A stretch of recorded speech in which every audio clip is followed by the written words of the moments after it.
Hello guys, welcome to the channel. I hope everyone is doing well. And today I'm going to talk about transits and how can we see events using transits. But before I begin the topic, I just want to mention that I give free consultations. If you are interested, you can find the information in the description box. And if you haven't subscribed, please subscribe to my channel and hit the bell icon. So every time I post a new video, you can get the notification in your inbox. So let's get to the topic.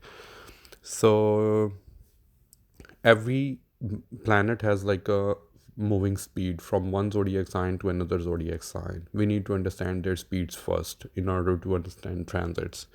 So there are like two types of speed. There are like fast moving planets and then slow moving planets. Moon takes only 2.5 days to move from one zodiac sign to another zodiac sign. Mercury takes 20 to 25 days, Venus takes 25 days, Sun takes 30 days, Mars takes 40 days, and then there are like slow moving planets. Saturn takes 2.5 years, Rahu takes 1.5 year, Ketu takes 1.5 year, Jupiter takes 1 year. The slow moving planets are the most crucial one in the transit concept because it takes a lot of time for them to move from like one zodiac sign to another zodiac sign. Okay, look at Saturn takes 2.5 years. So why we use transits? So different astrologers have different techniques to predict future events. Some astrologers, they use like divisional charts, D60, D9, and some astrologers just use Rashi chart. Some use like moon lagna.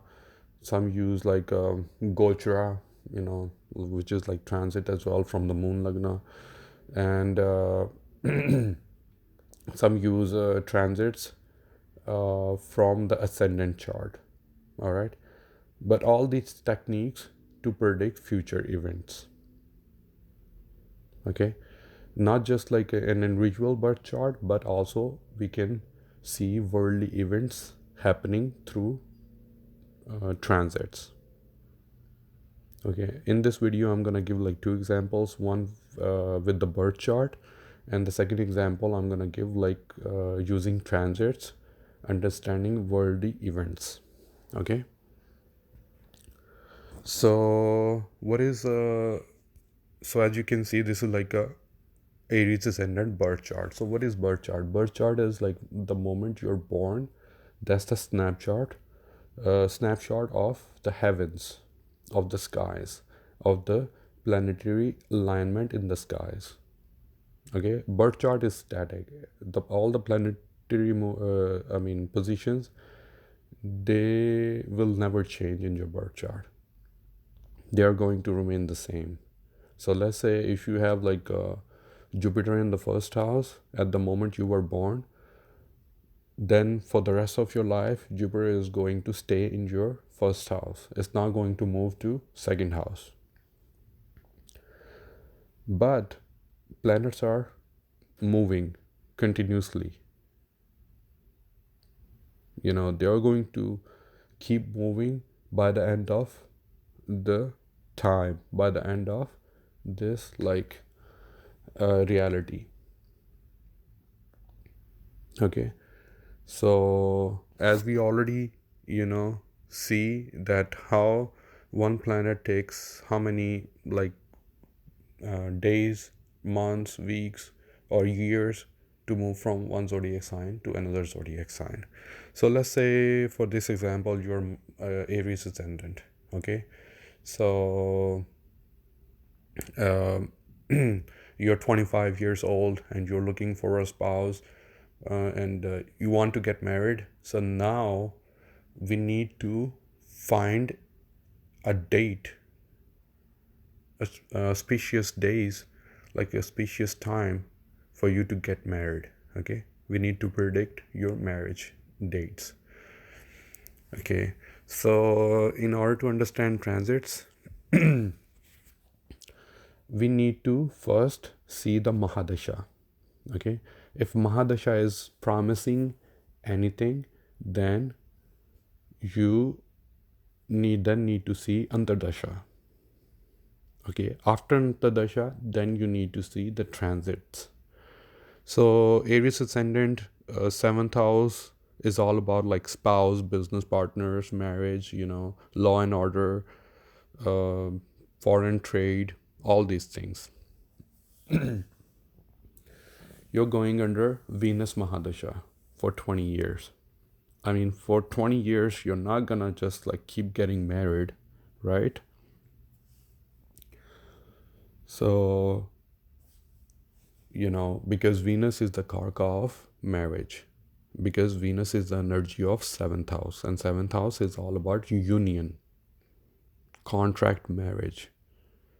I mean, the word sound doesn't right, but marriage contract is like marriage as well. All right. So Venus is the energy of seventh house. So you're going under Venus Mahadasha. So good chances you're going to get married in Venus Mahadasha. Okay. But Venus Mahadasha is 20 years long. Now we need to see, if you're having like a promising triggering event. Okay, so Venus is sitting in your, let's just say, uh, seventh house, or let's just say fifth house. Okay, now Venus is transiting at that moment in your fourth house. So, what is fourth house? Fourth house is all about mother, your real estate, your land, your property, your cars, your luxuries. Okay, so during the transit over your fourth house, you're going to beautify your house, you're going to buy property. Okay, you're going to get gifts from your mother. Okay, you may be like renovating your house if Venus is transiting over your fourth house. When Venus is going to transit over your seventh house, then you're going to get married. So your Venus Mahadasha, and then in this case Venus Antardasha, or whatever your seventh house lord is. Okay, and you're going under seventh house lord Antardasha, then the planet Venus, when it's going to transit, or the planet of seventh house lord when it's going to transit over your seventh house, then you're going to get married. Okay, and then let's another example. Now you're married, so Venus is transiting over your 10th house. What is 10th house? 10th house is all about your career, your workplace, okay, your reputation, okay, your fame, everything related to your personality, like fame, your public image. That is like 10th house. And when Venus is going to transit of your 10th house, then you're going to get gains from your partnerships, from your workplace, from your work colleagues. Okay, because in the original zodiac belt sign, Venus is the energy of second house and seventh house. Second house is all about family values. Venus is also the karka of cash money, wealth, assets, bank balance. Okay, and I already told you what is seventh house.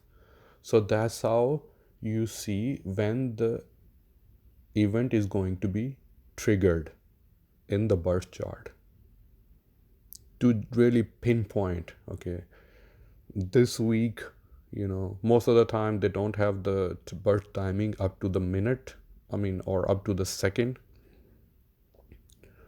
So then we can predict even like at this moment, like in this hour, you're going to get married.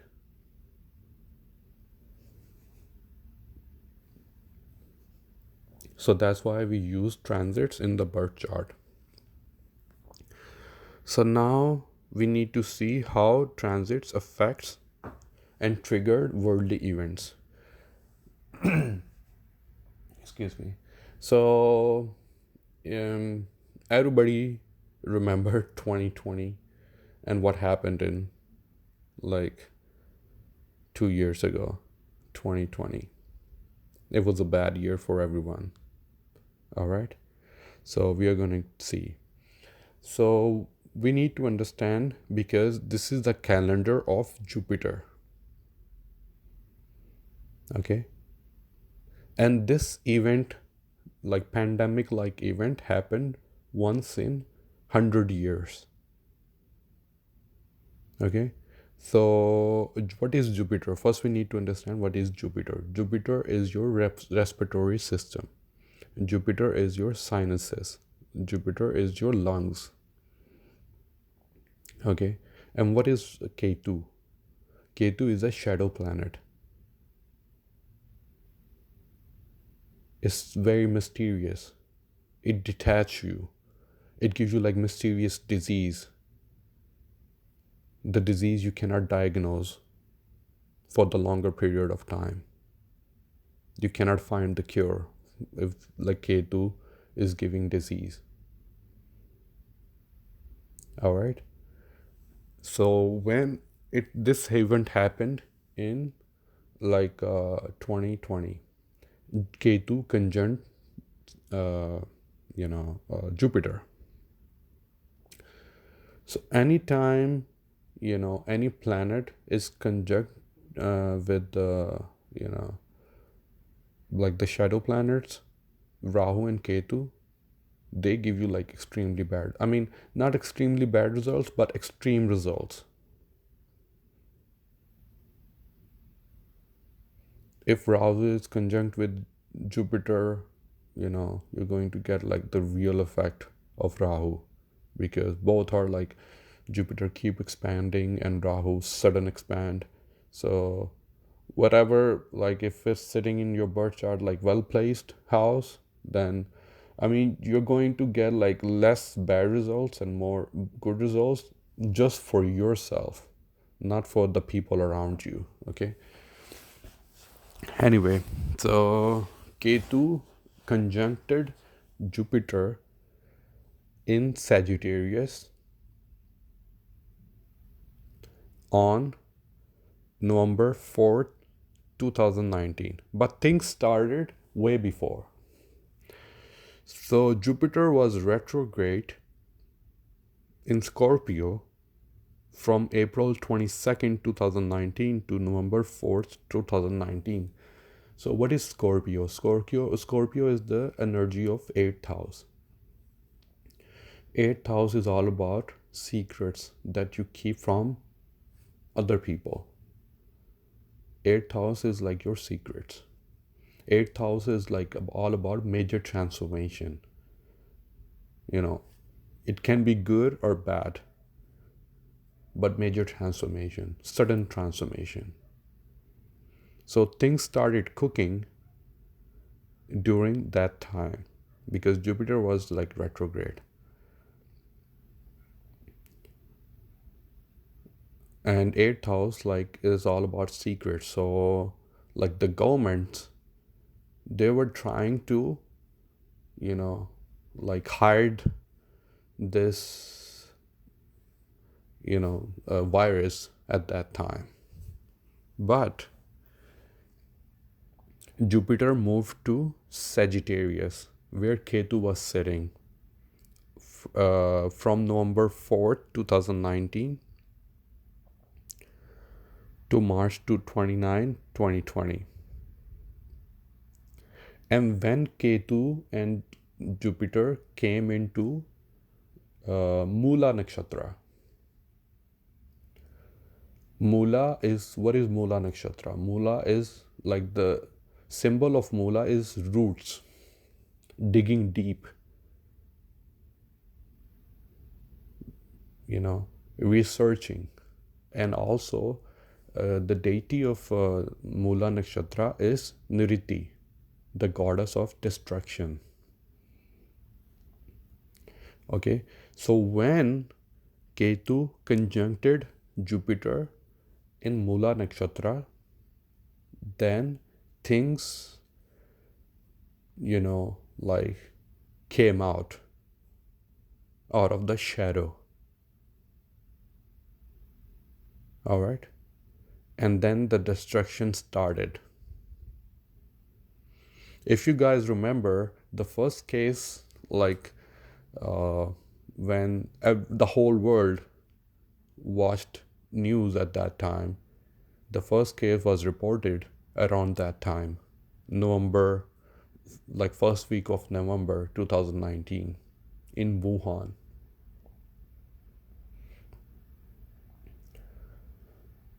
Then from November 4 to March 29, destruction started. Things started spreading, like the virus started spreading throughout the world. Okay. On 16 November, solar eclipse happened and 6 planets were involved, in this solar eclipse. This also triggered the spread, the mutation, rapid mutation happened.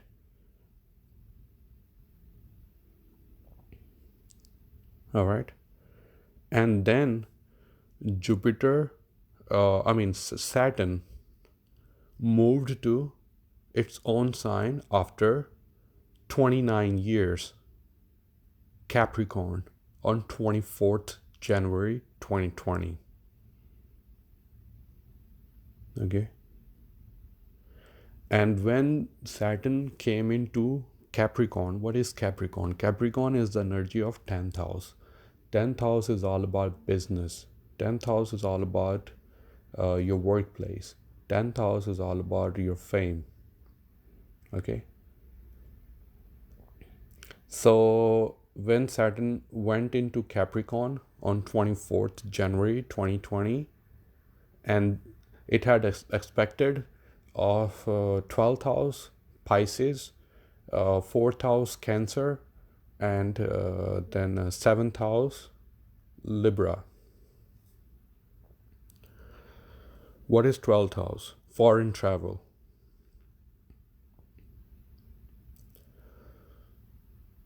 Twelfth house is all about, like hospitals,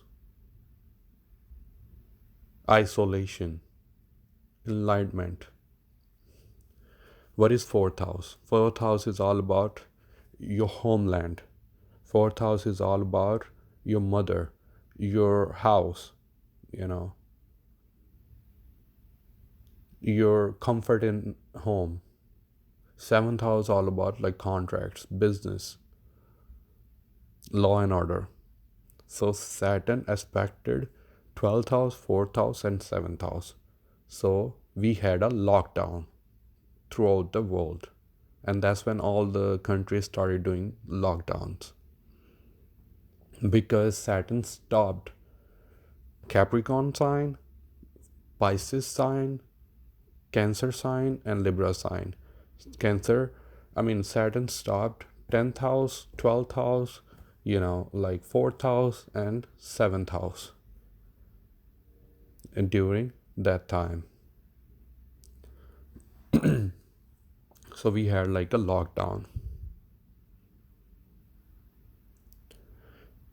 And Jupiter moved to Capricorn from March 29, 2020 to June 29, 2020. So Jupiter, Saturn, they both were sitting in Capricorn sign at that time. So Jupiter just expanded the lockdown. So we have like lockdown. If you guys remember from in March, so throughout the world there was like a heavy lockdown. Most of the countries, they shut down their like countries. governments from March onwards. So Jupiter and Saturn, okay, and then Jupiter went retrograde into sign of Sagittarius, back into Sagittarius, because retro means going backwards. I mean, not like in actual skies, but in like zodiac signs. In actual skies, the planet is moving like faster, okay, and it is closer to the like our planet Earth. So we see, like planet is moving backwards. But Jupiter came back into sign uh, Sagittarius, and then again from June 29, 2020 to November 19, 2020, again we have like the second wave of corona.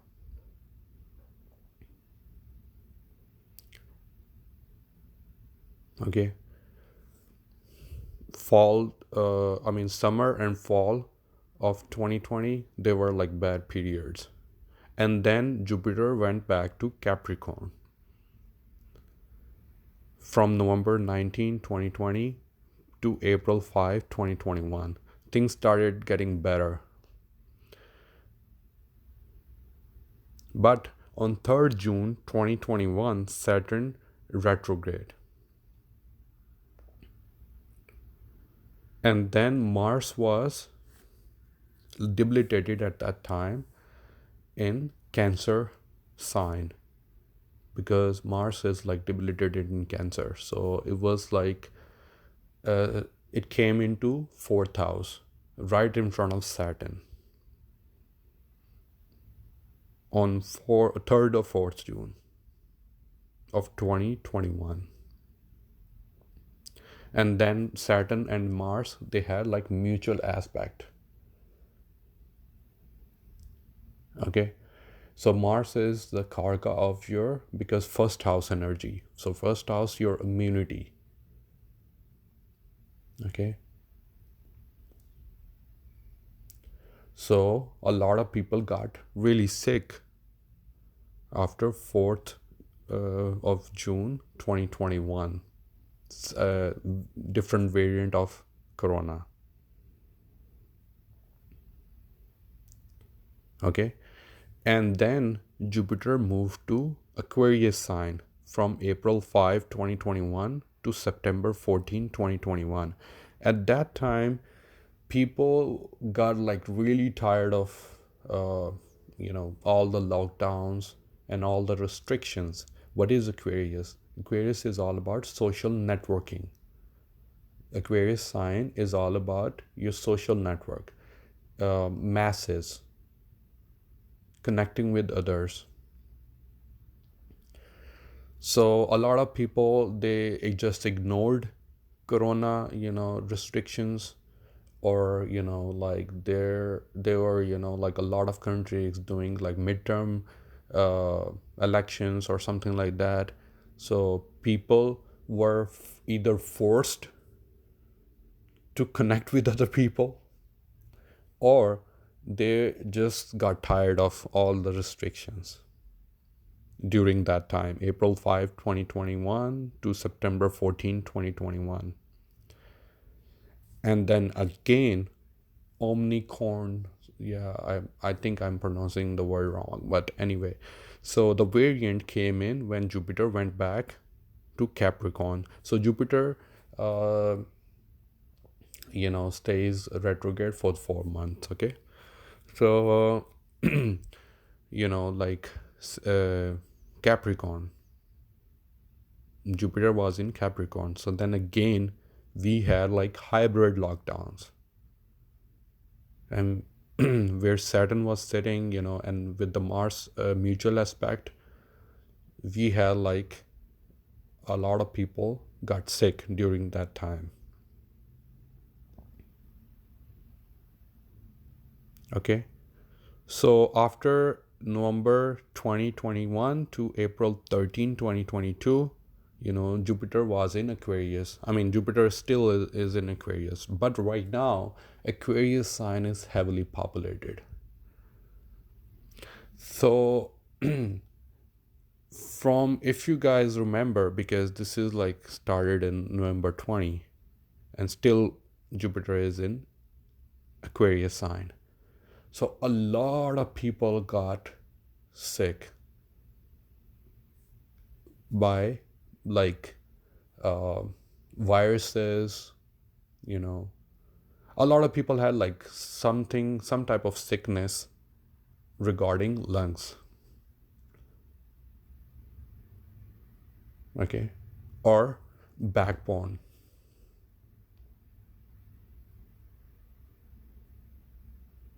Okay, still is going to happen. A lot of people got sick. If you guys have like any doctor in your family, just ask him or her, and they would be able to answer your question that yes, a lot of people came in with respiratory issues.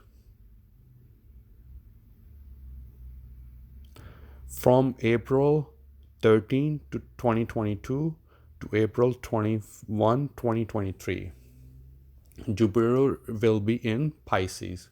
So Pisces is the sign of Jupiter. Pisces is the energy of 12th house.